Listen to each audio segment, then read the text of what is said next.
మధ్యాహ్నం ఏపీలోని విశాఖపట్నం వేదికగా టీమిండియా దక్షిణాఫ్రికా మధ్య మూడో వన్డే మ్యాచ్ జరగనుంది. కనీసం ఈ మ్యాచ్లోనైనా భారత జట్టు టాస్ గెలుస్తుందా లేదా అనే ఆసక్తి అభిమానుల్లో నెలకొంది.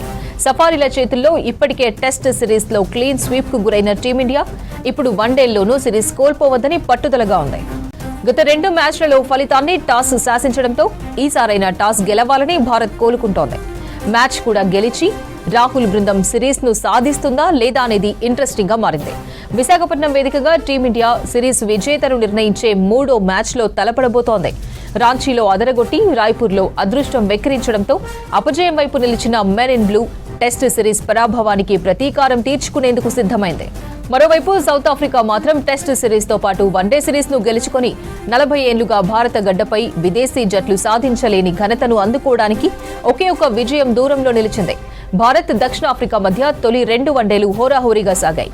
భారీ స్కోర్లు నమోదైన ఈ మ్యాచ్లో ఇరు జట్లు చెరో మ్యాచ్లో గెలిచి ప్రస్తుతం 1-1తో సమంగా ఉన్నాయి. ఈ మ్యాచ్లో గెలిచే జట్టు చేతికి సిరీస్ చిక్కుతుంది. గత 2 మ్యాచ్లలో ప్రదర్శనను బట్టి చూస్తే ఇరు జట్లు సమఉజ్జీలుగా కనిపిస్తున్నాయి. అయితే ఈ పర్యటనలో లభిస్తున్న వరుస విజయాలు దక్షిణాఫ్రికా బృందంలో మరింత ఆత్మవిశ్వాసం పెంచగా స్వదేశంలో వన్డే సిరీస్ ను కాపాడుకోవాల్సిన ఒత్తిడిలో భారత్ బరిలోకి దిగుతోంది. మ్యాచ్ కు సంబంధించి మరింత సమాచారం తేజస్వి లైవ్ లో అందిస్తారు. తేజస్వి, టీమిండియా చాలా మ్యాచ్ల తర్వాత టాస్ గెలిచి బౌలింగ్ ఎంచుకుంది. వన్డే ఫైనల్లో టీమిండియాకు ప్లస్ అండ్ మైనస్లు ఎలా ఉండనున్నాయి? Right Aparna, all set for India versus South Africa third ODI match doctor YS Rajasekhar Reddy ADA VDCA cricket stadium వైజాగ్లో ఈరోజు మ్యాచ్ జరగబోతోంది.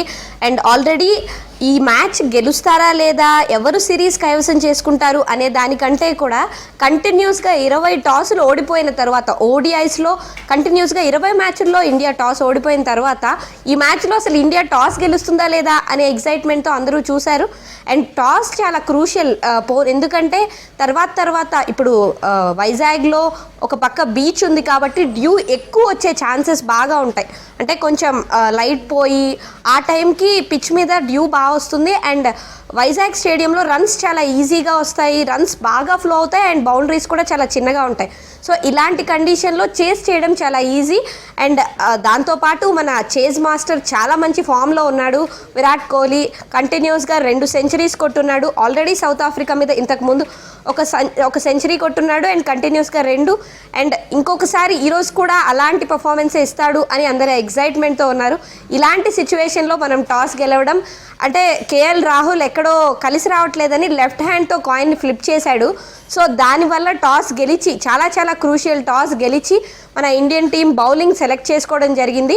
అండ్ ఒక్క చేంజ్ మాత్రమే చేశారు. వాషింగ్టన్ సుందర్ లాస్ట్ 2 మ్యాచెస్లో తనంత బాగా బ్యాట్తో బాల్తో రెండిటితో అంత బాగా పర్ఫామ్ చేయలేదు కాబట్టి తిలక్ వర్మని తీసుకొచ్చారు. అండ్ తిలక్ వర్మ మన తెలుగు అబ్బాయి కాబట్టి తనకి అంటే ఇక్కడ కండిషన్స్ బాగా తెలుస్తాయి.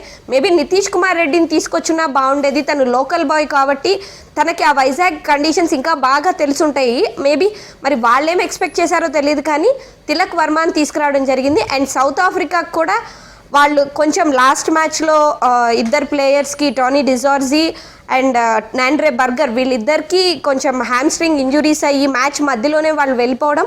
అండ్ ఈరోజు కూడా వాళ్ళు కూడా చేంజెస్ చేసుకొని రావడం, కానీ వాళ్ళిద్దరు లేకపోవడం సౌత్ ఆఫ్రికాకి కొంచెం డిసడ్వాంటేజ్ అయ్యే ఛాన్సే ఉంది.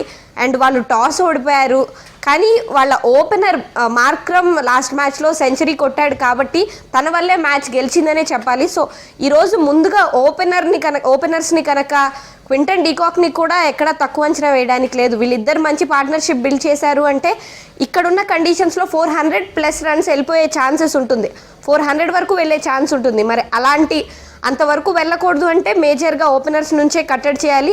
మన ఫీల్డింగ్లో చాలా ఫ్లాస్ ఉన్నాయి. లాస్ట్ మ్యాచ్లో ఫీల్డింగ్లో చేసిన తప్పుల వల్లే సెకండ్ మ్యాచ్లో ఓడిపోవడం జరిగింది. సో ఈరోజు ఆ ఫీల్డింగ్లో కూడా మార్పులు చేసుకొని అండ్ రోహిత్ శర్మ గురించి కూడా, రోహిత్ శర్మ వాళ్ళ మదర్ది వైజాగ్ కాబట్టి చాలామంది ఫ్యాన్స్ రోహిత్ శర్మ ఎలా పర్ఫామ్ చేస్తాడు, ఇక్కడ సెంచరీ కొడితే బాగుంటుంది అనేది కూడా ఒక ఎగ్జైట్మెంట్తో చూస్తున్నారు. సో ఈరోజు మన బ్యాటింగ్ అయితే చాలా స్ట్రాంగ్గా ఉంది కానీ ఫీల్డింగ్లో బౌలింగ్లో కొన్ని చిన్న చేంజెస్ చేసుకొని వస్తే ఇండియాకైతే ఈ సిరీస్ కైవసం చేసుకొని ఏదైతే మనం టెస్ట్ సిరీస్ కోల్పోయామో దానికి రివెంజ్ తీర్చుకునే ఛాన్స్ అయితే ఉంది. కానీ సౌత్ ఆఫ్రికా ఫుల్ ఆన్ ఫామ్లో ఉంది. అండ్ తేంబా బౌమా వాళ్ళకి ఒక లక్కీ క్యాప్టెన్గా ఉన్నాడు కాబట్టి వాళ్ళు ఒక మంచి రికార్డ్ కొట్టాలని అయితే ఈరోజు ఎదురు చూస్తారు ఖచ్చితంగా. తేంబా బౌమా చాలా మంచి కెప్టెన్సీ చేస్తున్నాడు. సో తనని అస్సలు తక్కువ అంచనా వేయడానికి లేదు, మంచి స్ట్రాటజీస్తో వస్తారు.